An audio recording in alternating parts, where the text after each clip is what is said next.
આટલી રૂપાળી ગોરી ગોરી રાધા અને ક્યાં મારો કાળો કાળો કાળિયો કાનુડો હે એ મારે કાંઈ કરવું નથી, તું જા એમ કહીને યશોદાજી મનમાં હસે છે. એને ખબર કે આ કામ બધાય કાળિયાના જ છે. એને ખબર, પોતાના દીકરાને ખબર હોય ને માને. પણ રાધાજીની માં એમ કહે કે તમે જો ન સ્વીકારો તો કાંઈ નહીં, પણ હું તો મારી દીકરીને દઈ ચૂકી છું. એમ કરીને કંકુનો ચાંદલો 12 સાંકે કર્યો કે આજથી મારી રાધા તમારા કનૈયાને આપી. હવે એવું કોઈ કહે એટલે પછી સ્વીકારવું પડે, આવો નિયમ હતો. એટલે એમ કરીને એક ચાંદલો કર્યો અને ચોખાથી મેલને વધાવ્યો એના રીત પ્રમાણે અને કહ્યું, બા મારી દીકરીનો સ્વીકાર કરો. યશોદાજી કહે, તું બહુ કહે છો તો વાંધો નહીં, તારી રાધા સ્વીકારી. અને આનંદ થયો છે. અને અહીંયા જ્યાં આવ્યા, બોલે તમારું કામ કરી આવ્યા? બોલે હા. તો હવે મારો મંત્રનો પ્રયોગ કરું છું. ને રાધાના કાનમાં કીધું, હવે ઉઠ, નાટક બંધ કર. તા તો રાધાજી ઊભા થયા તો બધા આનંદ મગ્ન બન્યા. અને રાધાજીને એની માતાએ ગલે લગાડી અને રડવા લાગ્યા. મારી રાધા ઊભી થઈ ગઈ. કનૈયા તું ન આવ્યો હોત ને તો મારી રાધા મૂર્છામાંથી ઉઠત નહીં. કનૈયો કહે, ઈ તો મને આ મોરપીચ જે બે કાઢીને મંત્ર ભણ્યો ને એનો જ પ્રતાપ છે, બાકી મને કાંઈ નથી આવડતું. આ જે છે એ આ મોરપીચમાં છે. બોલે કનૈયા જે હોય તે, પણ તે મારી રાધાને સજીવન કરી છે અને તને ખબર નથી, આ રાધાનો સંબંધ મેં તારી સાથે કર્યો છે. બોલે મારી સાથે? ઠીક છે, એ જે માને ને તમને ગમ્યું એ ઠીક છે, આપણને કાંઈ બહુ એમાં રસ નથી, પણ તમે હવે આપી જ છે તો હવે સ્વીકારી લઉં. એમ કહીને કનૈયો મનમાં બધું સમજે છે. ધીરે ધીરે ઘરે નીકળ્યો. ત્યાં તો યશોદાજી હાથમાં કંકુની એ થાળી, ચોખા ને આરતી બધું તૈયાર કરીને બેઠેલા. ક્યારે મારો કનૈયો આવે અને કનૈયાની સગાઈની આરતી ઉતારું. ત્યાં તો કનૈયો આમ છાતી કાઢીને આવે છે. અને આવ્યો, માએ આરતી ઉતારી. કનૈયો કહે, માં આ શું છે? બોલે તું 12 સાકમાં નજર કર, આ તારી સગાઈનો ચાંદલો છે. જ્યાં 12 સાકમાં ચાંદલો જોયો ને, કનૈયો કહે, માં આ તો તે મને એક જ વાર રજા આપી, બાકી જો મને રજા આપને તો આખી 12 સાક રંગી દઉં. તું મને રજા આપને તો આમાં વાર ન લાગે. અને આનંદ થયો છે. આ કથા વિષ્ણુ પુરાણમાં આપવામાં આવી છે. અને એમ કહેવાય છે, આ પ્રકારે આ કથાને આગળ લઈ જતા સુખદેવજી મહારાજ કહે છે કે બધા જ ગોવર્ધન પર્વતનો ઉત્સવ કરી અને બધાય પોતાને ઘરે ધીરે ધીરે બધા ગયા છે.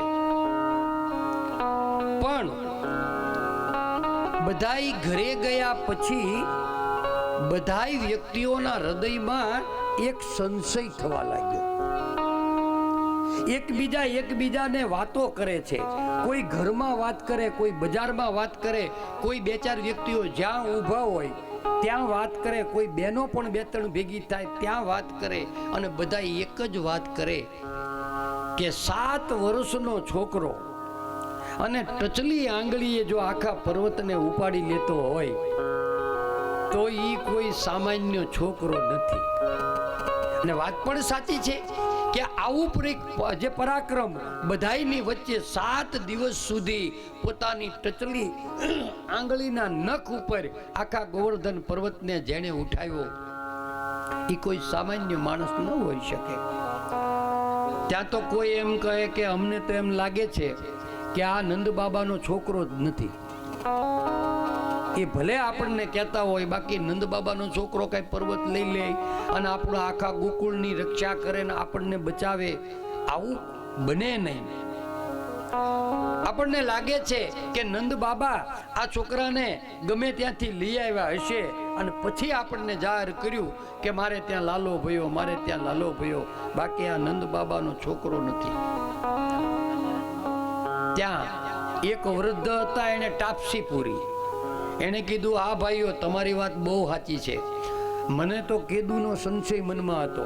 બોલે શેનો?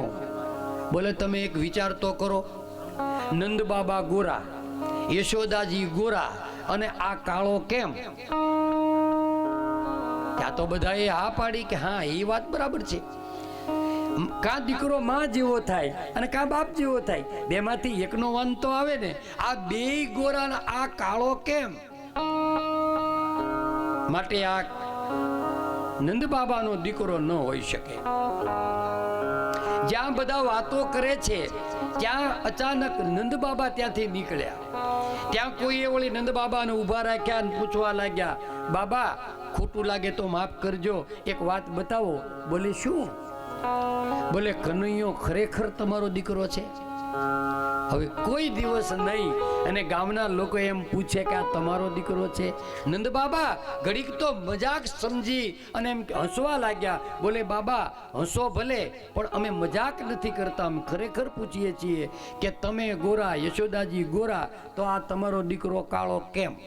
અને બીજી વસ્તુ બાબા અમને તો લાગે છે કે આ તમારો દીકરો છે જ નહીં.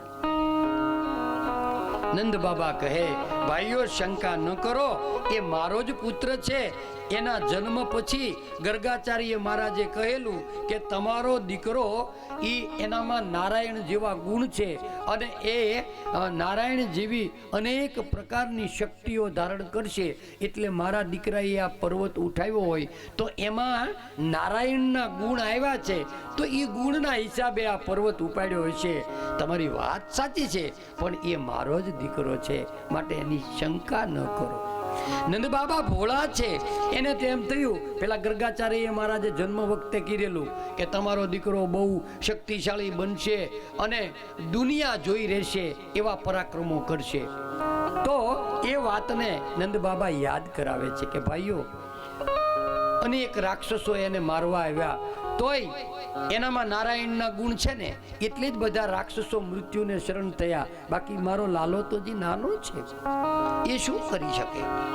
અને આજે પણ આ નારાયણના ગુણ, નારાયણની શક્તિ એનામાં આવી એટલે જ એને આ પર્વતને ઊંચો કર્યો છે અને આપણને બચાવ્યા છે. માટે શંકા ન કરો, એ મારો જ દીકરો છે. હવે આ ચર્ચા જ્યાં ચાલતી હતી એ કનૈયાએ સાંભળી કે આખું ગામ મને એમ કહે છે કે હું નંદનો દીકરો નથી, યશોદાનો દીકરો નથી. અને ભગવાન કૃષ્ણ એ ત્યાંથી દોડ્યા છે. એ કનૈયો દોડતો દોડતો માં યશોદા પાસે આવે અને યશોદાને કહે છે કે માં, ગામના લોકો એમ કહે છે કે હું તમારો દીકરો નથી. માં મને જલ્દી બતાવ, હું તારો જ દીકરો છું ને?